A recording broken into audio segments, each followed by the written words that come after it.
खेल की दुनिया में ना कुछ कहानियां ऐसी होती हैं जो सिर्फ स्कोरबोर्ड और मेडल से कहीं कहीं आगे की बात करती हैं।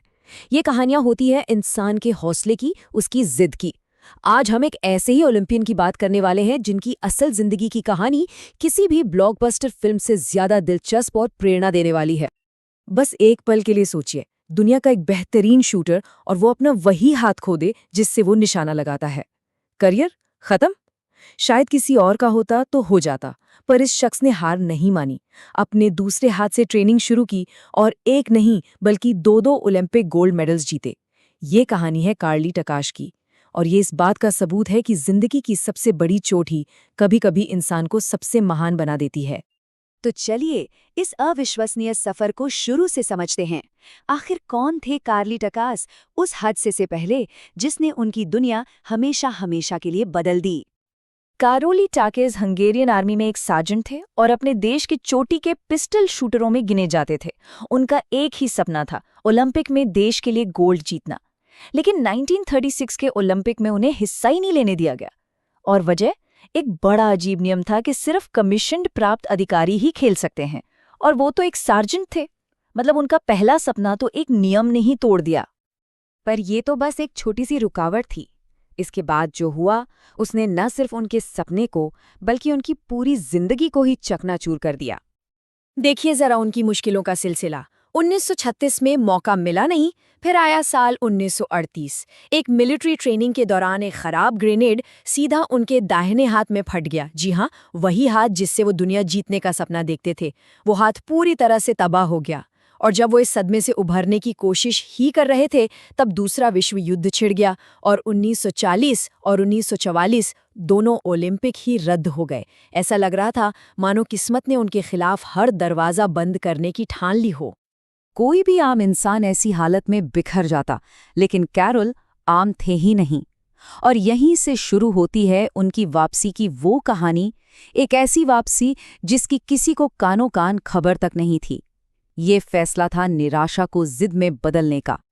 जब सब कुछ अंधेरे में डूबा हुआ लग रहा था, तब उनके कोच लाज़लो ट्योरिक ने उनसे एक बहुत सीधी सी बात कही, तुम ये अपने बाएं हाथ से करना सीख सकते हो।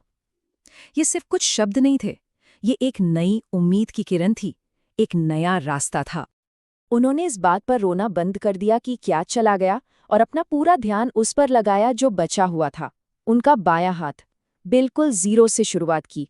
अपने बाएं हाथ को वो सब सिखाना शुरू किया जिसमें उनका दाहिना हाथ उस्ताद था। महीनों तक सबसे छिपकर अकेले में प्रैक्टिस करते रहे, और फिर जो हुआ वो हैरान करने वाला था। हादसे के ठीक 1 साल बाद उन्होंने वापसी की और हंगेरियन नेशनल चैंपियनशिप जीत ली। ये कोई चमत्कार नहीं था, ये सरासर उनकी जिद का नतीजा था। और फिर 10 साल के लंबे इंतजार के बाद वो दिन आया। साल था अब 1948, शहर था लंदन, ओलंपिक का मंच सज चुका था और कहानी अपने सबसे रोमांचक मोड़ पर पहुंच चुकी थी। मुकाबला देखने में बिल्कुल एक तरफा था। एक तरफ थे अर्जेंटीना के कार्लोस वैलियंटे। वो उस वक्त के वर्ल्ड चैंपियन थे, वर्ल्ड रिकॉर्ड होल्डर थे, मतलब जीतने के सबसे बड़े दावेदार। और दूसरी तरफ थे 38 साल के कार्ली टकास, पहली बार ओलंपिक में, और वो भी अपने कमजोर हाथ के सहारे। शायद ही किसी ने उन पर दांव लगाया होगा। जब मुकाबले से पहले वर्ल्ड चैंपियन विलियंते ने उनसे पूछा कि वो यहाँ क्या कर रहे हैं, तो कारोली का जवाब बहुत शांत और गहरा था। उन्होंने कहा, मैं यहाँ सीखने आया हूँ। इस एक लाइन में घमंड नहीं, बल्कि एक चट्टान जैसा आत्मविश्वास और फोकस था। और फिर वो हुआ जिसकी किसी ने भी कल्पना नहीं की थी।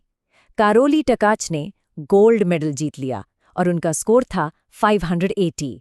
ये सिर्फ एक विनिंग स्कोर नहीं था, ये एक नया वर्ल्ड रिकॉर्ड था।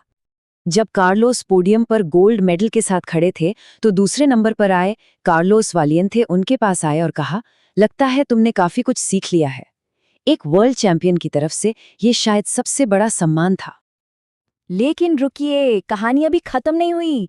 अगर किसी को ये लगा कि ये बस एक तुक्का था, तो 4 साल बाद 1952 के हेलसिंकी ओलंपिक में कायरोली ने ये कारनामा फिर से दोहरा दिया। उन्होंने दोबारा गोल्ड मेडल जीता और ऐसा करके इतिहास बना दिया।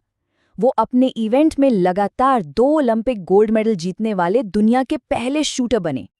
तो सवाल ये उठता है कि दशकों बाद भी ये कहानी हमें इतनी हिम्मत क्यों देती है? उनकी विरासत में आखिर ऐसा क्या खास है? उनकी कहानी इस बात का सबूत है कि इंसान की इच्छा शक्ति किसी भी नामुमकिन हालात से कहीं ज्यादा बड़ी है। उन्होंने दुनिया को ये दिखाया कि दिमागी ताकत शारीरिक हालात से कहीं ज्यादा मायने रखती है। वो सिर्फ एक हाथ से अच्छा निशाना लगाने वाले नहीं थे।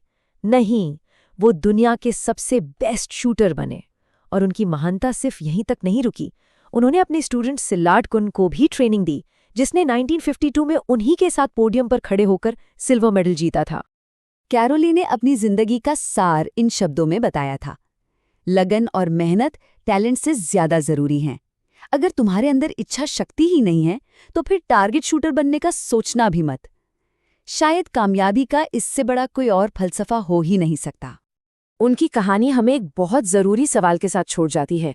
हमारी अपनी ज़िंदगी में ऐसी कौन सी रुकावट या मुश्किल है जिसे हार मानने के बजाय एक नई शुरुआत का जरिया बनाया जा सकता है?